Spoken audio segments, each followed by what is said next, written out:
the listeners and viewers of Sunye To, especially the Filmi Dunia segment. And we have a great pleasure in welcoming back my Langotia, Shri Rajiv Chaturvedi. A very good evening and good day to you, buddy. Rajiv, how are you? Good day, Kimi. I'm fine and hope you are well as well. And अब काफी दिनों बाद हम लोग इस चर्चा पे उतरे हैं। जी जी, बहुत मुझ शुक्रिया। मैं तो भूल ही गया था कि स्काइप भी इस्तेमाल होता है या कैसे इस्तेमाल होता है। तो नहीं उसी जद्दोजहद में तो 2.5 घंटे निकल गए।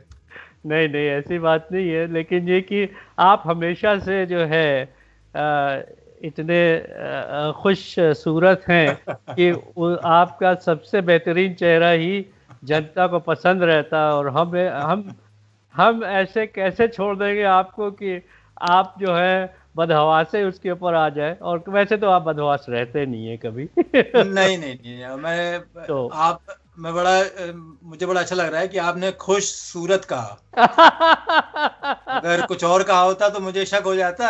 आप जी जी, अपने पे नहीं, आप पे शक। वही वही मैं कह रहा हूँ कि आपके शक शक जो थे वो बढ़ जाते। खैर, उसको आपने शक आपके बेशक आपके शक दूर हो गए। आपने शक पहले से दूर कर दिए। हाँ, तो चलिए। बहुत दिनों बाद हम इस उसमें मैदान में उतरे हैं। हालांकि हमारा अभी एक लाइव प्रोग्राम चल रहा है जो हमने कल रिकॉर्ड किया था। वाह वाह वाह। हमारे वुलंगोंग में जो कम्युनिटी रेडियो है, जी। तो उसमें हर संडे को 8 से 10 तक होता है। तो वो हमारा इस टाइम ऑन है, मतलब बस वाह वाह। 15 मिनट हुए हैं। हाँ हाँ हाँ। और उसमें भी हम लोग कुछ ना कुछ करते रहते हैं। तो इस बार हम लोगों ने एक थीम लिया था, guitar in the role of guitar in Indian hmm. Songs, Bollywood songs. बहुत अच्छे। चलिए, वो एक चीज है जो कि साथ में चल रही है, तो थोड़ा बहुत जुड़े रहते हैं। और आपके जैसे जो हमारे महारथी हैं, जो हमको बार बार घसीट के बाहर निकालते हैं हमारे रिटायरमेंट से। तो वो आप कभी रिटायर नहीं हो सकते हुजूर। और नहीं, हम वो होने भी नहीं देंगे, ना खुद हाँ, रिटायर होंगे ना आपको रिटायर होने ये देंगे। वही रिटायर मुश्किल है कि फॉर द न नाइट होता है, लेकिन फॉर द डे नहीं हो सकते आप रिटायर। आपका वही हाल है कि न सोएंगे न सोने देंगे। Exactly exactly। आज सारी दिन रात में होगी नहीं, मुलाकात। लेकिन दिन में। वो मुझे याद है कि न सोएंगे न सोने देंगे। हाँ। आज सारी रात होगी मुलाकात, और सवेरे बात करेंगे तो फिर क्या होगा? फिर वही होगा जो मंजूर खुदा होगा, और क्या होगा। मुंह छुपाते घूमेंगे कि भाई अकबर कौन था और जोधाबाई कौन थी। जी जी, बिल्कुल बिल्कुल बिल्कुल, इसीलिए मैं अर्ज कर रहा हूँ कि आपको रात को सोने देंगे, अरे वाह! दिन दिन में नहीं सोने देंगे। दिन में नहीं तो सोने देंगे। तो तो चलिए ठीक आज है।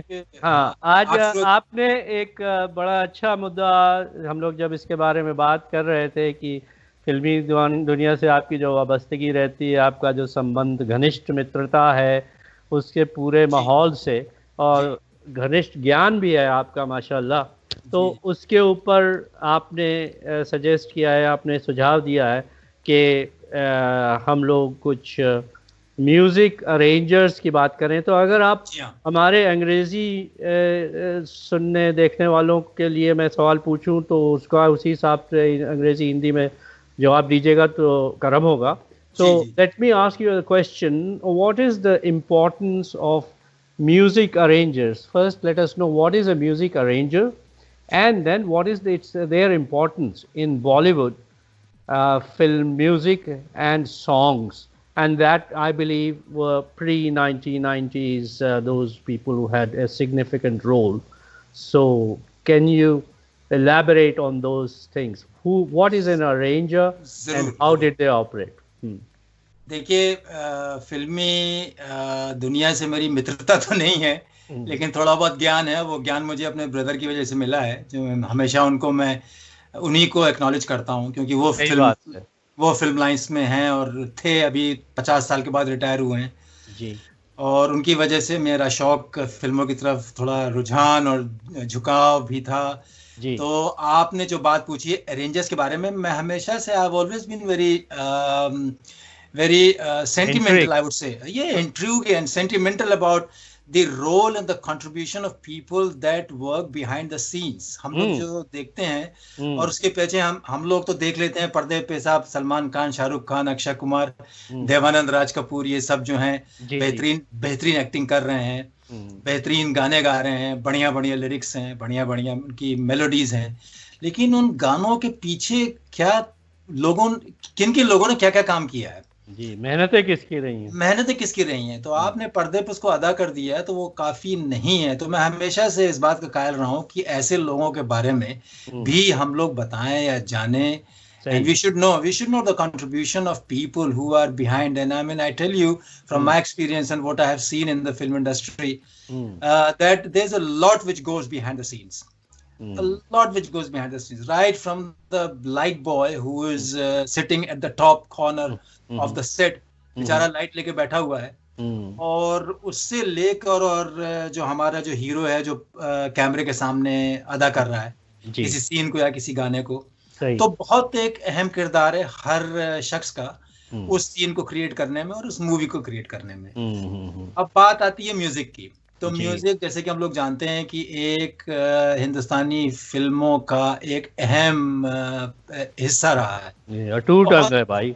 बहुत अहम हिस्सा रहा है। हम्म, मतलब आप उसको कह सकते हैं कि अगर आप फिल्मों से फिल्मी गाने निकाल दें, और हम्म, खास तौर से पुरानी फिल्मों के गानों को निकाल दें, हम्म, अभी तो खैर गानों का इतना ज्यादा ना वैसे गाने बनते हैं और ना वैसे गानों की कोई सिचुएशन में डिमांड होती है, हम्म, लेकिन जो 60s और 50s और 70s तक की जो फिल्म्स थी हम्म, उसमें गानों का बहुत रोल था और म्यूजिक का एक बहुत इंपॉर्टेंट रोल है। अब म्यूजिक की बात कर रहे हैं तो मैं आप लोग देखते हैं कि जो टाइटल्स आते हैं कि भाई गाना आनंद बख्श ने लिखा है, साहिर लुधियानवी साहब ने लिखा है, और उसकी धुन या हम्म, म्यूजिक दिया एस डी बर्मन साहब ने, शंकर जयकिशन ने, लक्ष्मीकांत प्यारेलाल ने, जी, राजेश रोशन ने। यही बस हम लोग नाम देखते हैं, और गाया है रफ़ी साहब ने, किशोर दा ने, लता मंगेशकर जी ने, आशा भोसले ने, मन्ना डे ने, हम्म, हेमंत कुमार ने, वगैरह वगैरह। जी, लेकिन इसके आगे हम लोगों को कोई भी कुछ मालूम नहीं होता है, जानकारी मिलती नहीं है। जानकारी मिलती नहीं। We do not know that okay, I mean these people, I mean he wrote the song and फला फला गेव द म्यूजिक, और उसको पर्दे पे इन्होंने अदा किया, लेकिन वो साहब गाना बना कैसे। हम्म, अब ये जो बात है जो आपने बताई पूछी है अरेंजर्स के बारे में, हम्म, तो अरेंजर्स का रोल वो है जो आप समझ लीजिए कि एक म्यूजिक डायरेक्टर है, वो एक आर्किटेक्ट है, हम्म, उसने घर बना दिया। वाह। अब घर तो बन गया, दीवारें बन गई। दीवारें बन गई हैं, एक जी, फ्रेमवर्क तैयार हो गया। हाँ, अब उस घर के अंदर जब तक आप डेकोरेशन नहीं करेंगे सही, और आप उसको सजाएंगे नहीं, तब हाँ, तक उस घर में मजा नहीं आएगा। ना बिल्कुल, रहने बिल्कुल, ना रहने वाले को मजा आएगा और ना आने वाले को मजा आएगा। सही बात है। बल्कि आने वाला तो बंद ही कर देगा, बोला भैया घर आपका है, आप ही रहो, हम क्यों आए यहाँ पे, हम वीराने घर में क्या हम करेंगे। वीराने घर में क्या करेंगे। तो सही, ये जो अरेंजर्स होते हैं इनका काम है उस घर को डेकोरेट करना, वाह वाह, कि कहाँ पे पेंटिंग लगेगी, कहाँ पे सोफा सेट लगेगा, कहाँ लाउंज होगा, कहाँ पे कौन सा एक ब्यूटीफुल पीस लगेगा। तो हाँ, वो सारा जो इंटीरियर डेकोरेशन का मामला है जी, उस घर को सजाने में, हाँ, वो काम करते हैं अरेंजर्स, क्या बात है। कि कहाँ पे कौन सा इंस्ट्रूमेंट आना है, कहाँ पे तुंगी बजेगी, बुग्गी बजेगी, गिटार बजेगा, वायलिन बजेगा, सही, सितार बजेगा, वाह, और ड्रम्स बजेंगे, कॉन्गो बजेंगे, परकशन कहाँ पे होगा, रिदम कहाँ पे होगी।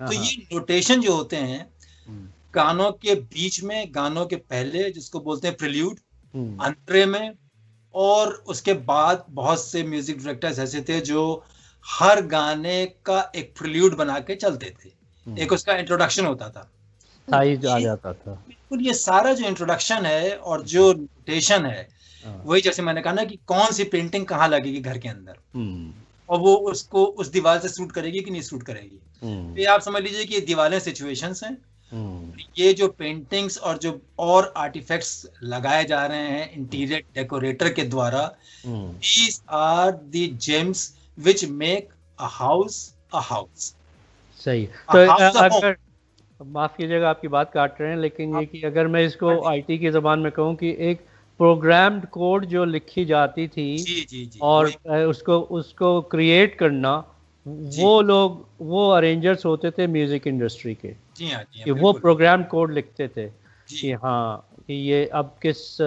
ये स्थाई है, इसमें क्या क्या बजेगा, और जब हम्म, जब गायक जो है वो रुक रहा है तो अब क्या बजेगा, और गायक के पीछे क्या क्या बजता रहेगा, और जी वगैरह वगैरह। जी, जी। आगे बढ़िए। जी, तो शुक्रिया। आगे देखिए, अब ये जो गाने हैं जो हम्म, बनते थे, अभी मैं I am not talking about the digital age, Right. which started to happen from the 90s. Right. तो डिजिटल एज में तो अभी पूरी जो कहानी है वो बदल गई है, क्योंकि सही। अब जो, जैसे कि आप तो आईटी के महारथी गुरु आदमी हैं, तो आपको पता है शुक्रिया। कि अब सारा खेल जो है ना कट एंड पेस्ट का है। जी। और वो लाइव जो रिकॉर्डिंग्स होती थी और जो लाइव गाने बनते थे वो अब बनते ही नहीं है। सही। तो ये उस जमाने की बात है जबकि लाइव रिकॉर्डिंग होती थी हर गाने की, और ये कट एंड पेस्ट वाला मामला नहीं था। हाँ, रिकॉर्ड कट होते थे। रिकॉर्ड कट होते थे, और अब देखिए फिर उनका वापस आ रहा है, हाँ, का रिवाइवल हो रहा है। सही बात है। जो रिकॉर्ड्स हम लोग बनते थे, उनकी रिकॉर्ड्स की जो उनकी जो साउंड की क्वालिटी थी, आज भी लोग अगर रिकॉर्ड प्लेयर पर रिकॉर्ड सुने तो उनको पता चलेगा कि क्या क्वालिटी होती थी। सही। आप उससे मुझे पूरा यकीन है कि इत्तेफाक रखेंगे कि रिकॉर्ड का अपना मजा था। सही बात है, बिल्कुल। और वही चीज थी कि वो उस जमाने में, अब देखिए जब रिकॉर्डिंग होती थी लाइव, तो जाहिर बात है कि साजिंदों का इस्तेमाल होता था। सही।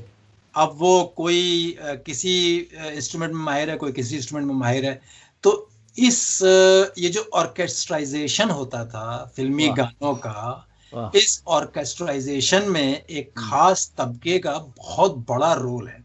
सही।